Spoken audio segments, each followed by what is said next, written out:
좌절, 밀어넣는 직접적인 요인 3. 제프리를 연쇄살인범으로 밀어넣는 분명한 첫 번째 밀어넣는 요인은 그의 성장 배경, 특히 부모의 무관심입니다. 이 무관심은 제프리가 경찰에 체포되기 전까지 거의 평생을 그를 따라 다닙니다. 이런 무관심은 제프리에게 사랑받을 만한 존재가 아니라는 자신의 무가치함과 그로 인한 낮은 자존감과 의욕 상실한 상처를 평생 남겼고, 무엇보다 의식적으로 잘 드러나지는 않았지만 이런 끔찍한 삶에 대한 분노를 무식의 커다란 저류를 이루게 했습니다. 그러나 제프리와 유사한 부모의 무관심 속에서 자란 아이들이 모두 제프리처럼 연쇄살인범이 되지 않는 데서도 알 수 있듯이 이 첫 번째 원인으로 제프리의 연쇄살인의 모든 것을 설명하기에는 부족합니다.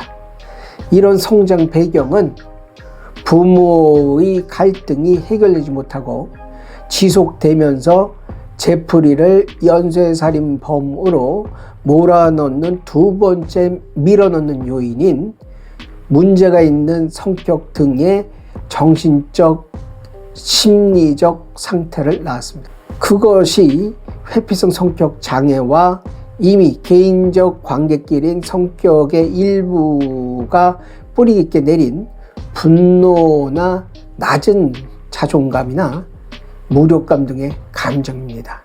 그러면 이제 연쇄살인범이 될 필요 충분 조건을 모두 갖췄다고 생각하나요? 우리는 이런 질문을 할 수 있습니다. 만약 그가 공부를 어느 정도 해서 실제로 우등생 클럽에 들어서 사진에서 지워지지 않았다면, 그래서 그가 그리도 바라던 아버지를 기쁘게 할 수 있게 대학 생활을 제대로 했다면, 아니 여기까지 이르지 못했다 할지라도 군대에 가서라도 알코올 중독을 벗어나 군대에서 제대로 적응을 해서 의무병으로 군에서의 근무를 계속할 수 있었다면요. 바로 여기에서 우리는 세 번째 밀어넣는 요인인 삶에서의 좌절과 그로 인한 우울감을 뺄 수 없다는 것을 인정할 수밖에 없게 됩니다. 이 요인을 언급하다 보면 술로 인한 그의 알코올 중독과 아버지가 도무지 용납할 수 없었던 동성애 성향을 언급하지 않고 그의 삶에서의 좌절을 말할 수 있을까요? 술은 직접적인 원인은 아닙니다.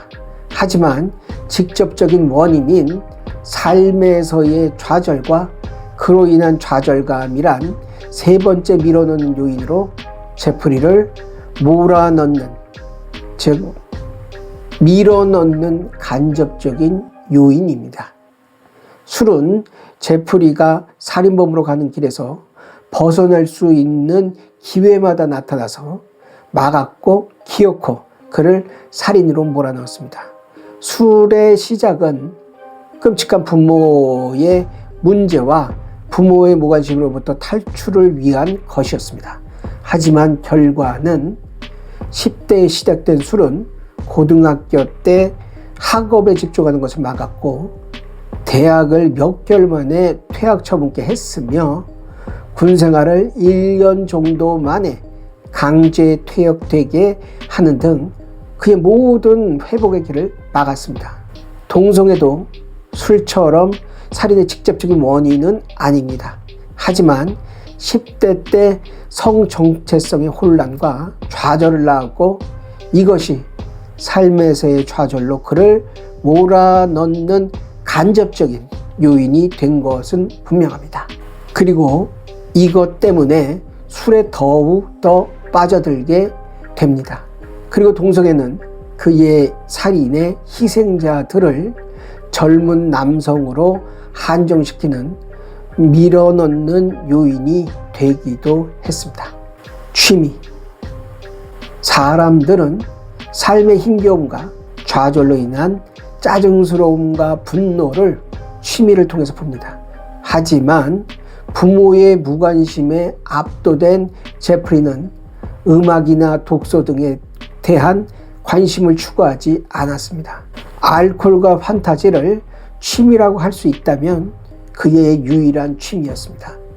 그가 기이한 환상과 알코올 중독의 미궁으로 점점 더 빠져들 때 그들의 부모는 자신감이 결여된 부끄러움 많은 청소년 정도로 그를 보았습니다. 그의 아버지는 제프리의 자존감을 올리고 그의 사회적 고립을 줄이기 위한 노력으로 바디빌딩이나 테니스를 제안했습니다. 멋진 몸매에 관심이 많던 제프리는 보디빌딩에 거의 1년 동안 관심을 가졌습니다. 하지만 그것뿐이었습니다. 우등생 클럽 사진에 왜? 그는 2학년 때 우등생 모임 아너 소사이티의 사진에 몰래 들어가 사진을 찍는 장난을 쳤습니다. 이 장난은 졸업반인 3학년 때도 이어졌습니다. 같은 반 학우였던 슈미트는 그것은 매우 제프다운 일이었다. 그것은 그가 관습에 얽매이지 않으려 하고 주변의 모든 것을 조롱하려는 노력의 일환이었다. 내가 생각하기에 그는 의도적으로 우등생 모임을 선택했다. 왜냐하면 그는 자신을 집안에서 문제를 비웃었다고 나는 생각한다. 그 다음에 살인이었다. 난 좀 다르게 봅니다. 학급 친구뿐만 아니라 군대 친구도 그가 똑똑했다고 말합니다. 그리고 그 자신도 자신이 똑똑하다고 믿고 있었을 겁니다. 물론 이런 확신에는 과학자인 아버지에 대한 자부심도 함축했을 것입니다. 즉, 내 아버지는 과학자야 라는 자부심이요. 아이들의 부모가 과학자나 교수나 고위공무원이나 유명인이라는 것이 아이들의 삶에 미치는 영향은 실로 엄청납니다. 이것이 긍정적으로 작용하면 아이들 자신에 대한 엄청난 자부심으로 작동하기도 하지만 부정적으로 작용할 때는 엄청난 부담감으로 아이들을 짓누르기도 하죠. Doing Dahmer 왜? 그는 고등학교 시절 때때로 공공장소에서 이상한 소리를 지르거나 거리를 가로지르다 기절한 척을 하면서 주변 사람들의 이목을 끌려고 했습니다. 이를 다머다운 짓을 한다는 뜻의 doing 다머라 학교 동료들은 불렀습니다. 그는 왜 이런 괴상한 행동을 했을까요? 이 장난은 그가 사람들로부터 관심받기를 원했다는 것을 보여줍니다.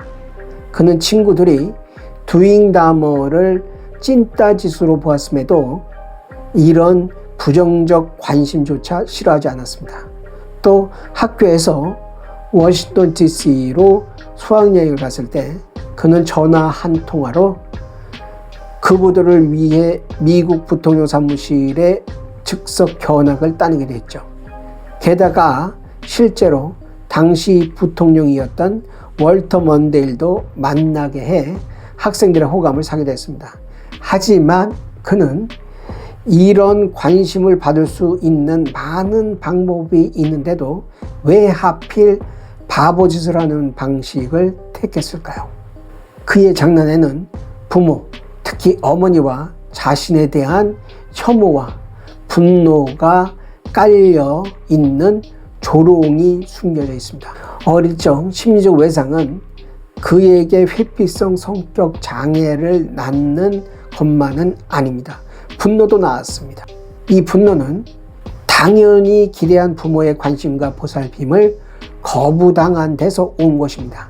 분노란 불안 통제 욕망 중 하나로 자신의 욕망 충족을 방해하는 존재를 파괴해 제감으로써 불안 및 불만족을 통제하려는 파괴의 욕망이 발현되었을 때 나타나는 감정입니다.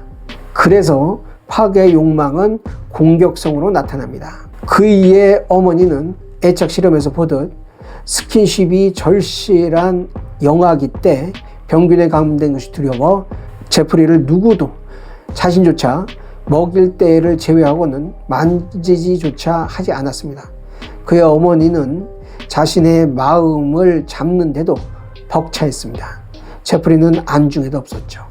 이런 어머니의 무관심은 성인기까지 이어졌습니다. 심지어 18살 때 제프리를 혼자 집에 두고 동생과 집을 떠났고, 이후 제프리가 사고를 치기 전까지 연락 한번 하지 않았습니다. 그리고 성격상으로도 사고형이었던 제프리는 그의 아버지처럼 감정형인 그의 어머니를 이해할 수 없었습니다. 물론 이는 어머니도 마찬가지였을 것입니다. 제프리는 저놈의 남편 편이었죠. 그의 발작 퍼포먼스는 이런 어머니에 대한 조롱이었습니다. 그의 어머니가 자주 하던 발작이요.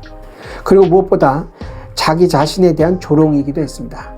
앞에서 말했듯이 그는 공부를 하지 않아서 그렇지 결코 평균적인 아이는 아니었습니다. 그는 그의 아버지가 과학자일 뿐만 아니라 자신이 보기에도 자신이 남들보다 머리가 똑똑하다고 믿었던 것 같습니다. 물론 제가 보기에도 그는 지적이고 똑똑한 아이였습니다. 그러나 현실은 그 기대에 훨씬 못 미친 성취만을 보여줬습니다.